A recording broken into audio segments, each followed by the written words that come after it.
everybody, welcome to the channel. Michael Noland here, and finally I get to do my review of the Beatles' magnificent albums, Rubber Soul and Revolver.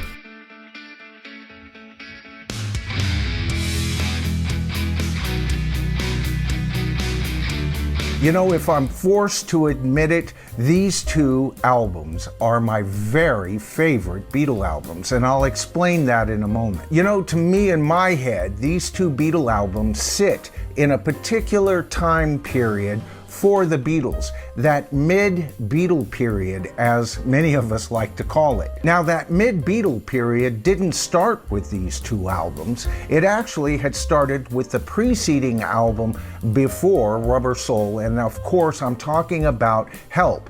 And it could even be said that some of the mid-Beatle forward movement, that mid-Beatle sound, was starting to be achieved on Beatles for Sale. But you know, it's with these two albums, the Beatles for the very first time presented us intentionally with an album that should be listened to as an album, not just because it may contain a single or two on those albums. You know, and for you Led Zeppelin fans out there, you could compare these two albums to a couple of Led Zeppelin albums. I know, the style isn't exactly the same, but there are approaches to both recording these albums, even similarities in musical styles, musical roads taken. You know, by the time Led Zeppelin was on the scene, the Beatles were already history. And with the Beatles' total catalog at 12 plus albums, I'm sorry, it's hard for me to fully count Yellow Submarine, folks. But you know, when you look at that great body of work, and you realize that Led Zeppelin would take an even longer time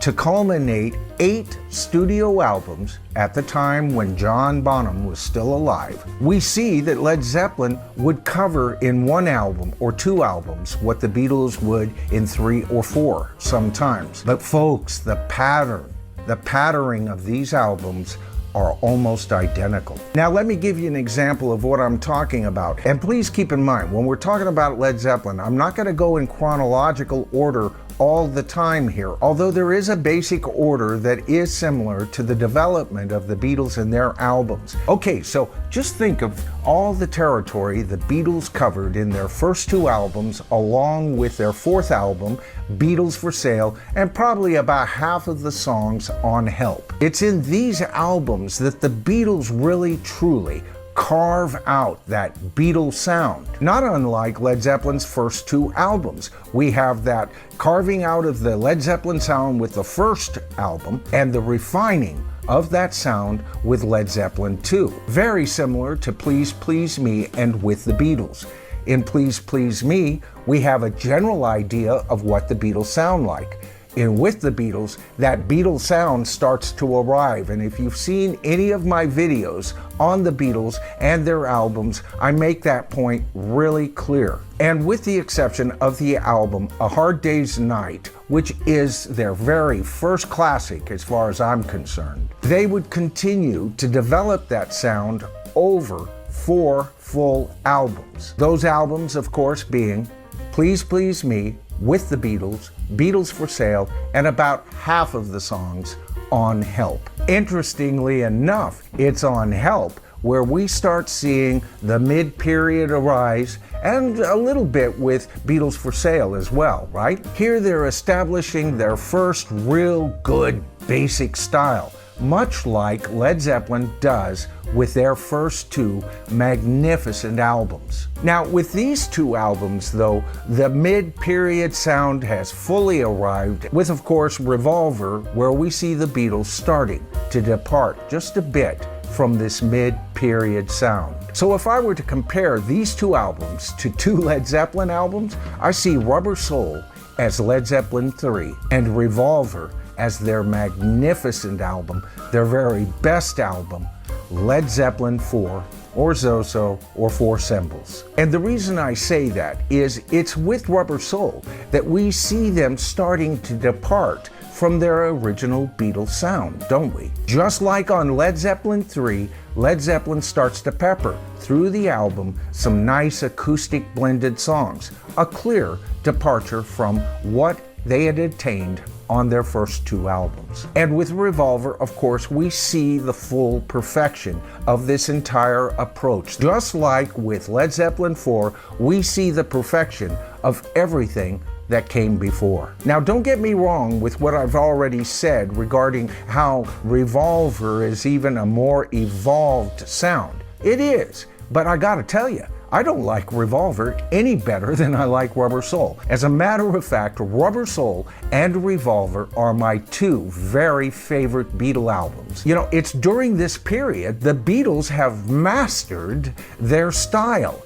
They would go on and modify that style, even achieving higher levels of songwriting, but not better levels ever. I'll compare the very best Beatle tracks from this mid-period to the very best Beatle tracks from their latter period. Now, of course, I'm talking about the English versions of these albums, although I do have to admit, I do kind of like the American version of Rubber Soul. But knowing that's not what the Beatles intended, I got on board as soon as I realized there were actually English versions of these albums available. As you can see, both albums benefit from the very best artwork on any rock album throughout the 60s or the 70s. As a matter of fact, I'm so much of a fan of Klaus Voormann's artwork, I've got a clock behind me that replicates the artwork on his work on the anthology albums. But second rate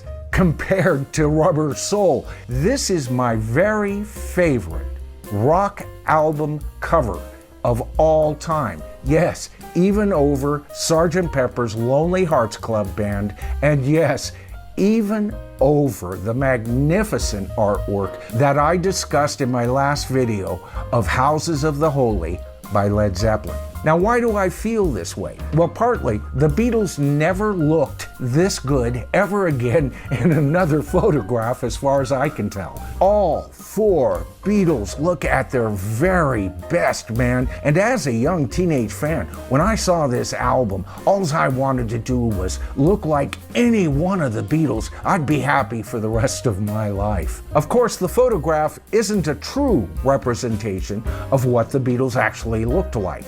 You see, this is a cover by Robert Freeman, who did all of their covers up to this album, this being his very last album that he would photograph a cover for the Beatles. You see, when he was showing them this photograph, he was showing them it through an overhead projector. I guess the photo fell down, and what that did was elongate the Beatles' faces. Paul and the other Beatles immediately jumped on the idea. Yeah, that's what we want our album to look like.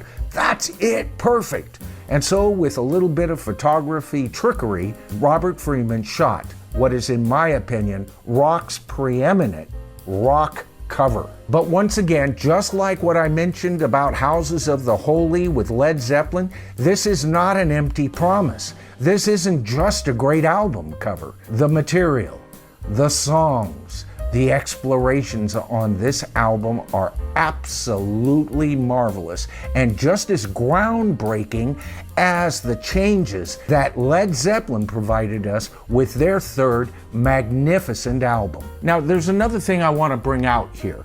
These two albums represent, when you take them collectively, as the best representation of both John Lennon and Paul McCartney writing evenly. Now, that's not true per album here, but when you take both of these albums and look at the totality of the work, John Lennon and Paul McCartney are almost dead heat in being represented as the primary writers on these songs. In Rubber Soul, we see John slightly ahead of Paul in his song offering output. Now, this is a natural extension of what had occurred before. John had always had more songs, generally speaking, on all of their albums up to this point. To the point that on their third album, A Hard Day's Night, John writes 10 of the 13 songs on that album. It's with Revolver that we see Paul, just barely, edging out John in song output.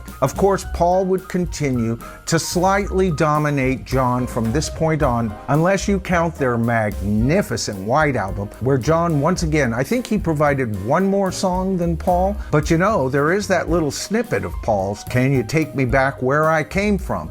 On the White Album, they're almost equal again, which is why that is my second favorite Beatle album. Now you may ask yourself, what do you mean, Michael? Your second favorite? You just told me that these two are your favorite. It would have to be number 3, right? No. You see, the way I look at Rubber Soul and Revolver, the 2R albums, by the way, is that I look at them as almost an official double album unto themselves. Now, even George Harrison backs up my claim here. He said both albums were very pleasant to make, that he had finally gotten a total of 5 songs between the two, and that he thought that both albums were really part A and part B of each other. So, with that announcement from the Beatles, I want you to kind of take a look, just for tonight, these two albums as almost a double album. You know, you could do the same thing with the Led Zeppelin comparison of 3 and 4. Can you imagine if that had been presented as a double album? Physical Graffiti would have had trouble getting out the door. Now, I've already mentioned a couple of differences between the album. There's also another difference. The Beatles were heavily influenced by marijuana on Rubber Soul, as they had been for quite a bit of the filming for Help. By the time they get down to recording Revolver a year later, 3 out of the 4 Beatles had already experienced acid, and it's clear on some of the songs on the second album here that was so. But you know, both albums have that kind of mid-60s swing, with Rubber Soul being more of a European sounding album and Revolver actually sounding like a new kind of world music at times. Here we see finally, as I stated before, between these two albums, George Harrison has 5, not just 5, but 5 of his very finest compositions. And there's also another slight difference between these two albums. You see, it's with Rubber Soul where the Beatles really perfect the 4-track. They have one 4-track predominantly on this album, and they fill those 4 tracks in very clever ways at times. Except there's a couple of tracks on the next album where they actually use 2 4-tracks in conjunction, basically setting them up with what would normally be a 6-track machine. For a full coverage on some of this stuff, take a look at my previous videos on Rubber Soul and Revolver. And you know, finally, there is another basic difference between Rubber Soul and Revolver, and that's of recording engineers. On Rubber Soul, we have Norman Smith, the very same engineer who, along with George Martin, developed the Beatles sound. On the next album, Revolver, we see the arrival of Geoff Emerick as their pretty much permanent sound engineer from this point on. And you know, both engineers have completely different ways of approaching recording. Norman Smith, of course, championed the room sound with more distant miking, and Geoff Emerick adding more punch to certain instruments by up-close miking techniques. But you know, for all of these differences between these two albums, somehow they hold almost an identical identity in my head. Now, that's not to say there aren't weaker cuts on these albums, or at least to my ears. Maybe you don't hear that. But you know, on Rubber Soul, if they hadn't recorded ever What Goes On, I wouldn't have been unhappy. And you know, I know, to even dare to criticize Revolver as having any weak spots is suicidal these days. But you know, if I'm perfectly honest, I think John delivered a couple of weaker tunes on Revolver. First of all, a necessary tune. It needed to be on Revolver. It's a good song, but it's just not one of my favorite Beatles songs. And that is, of course, I'm Only Sleeping.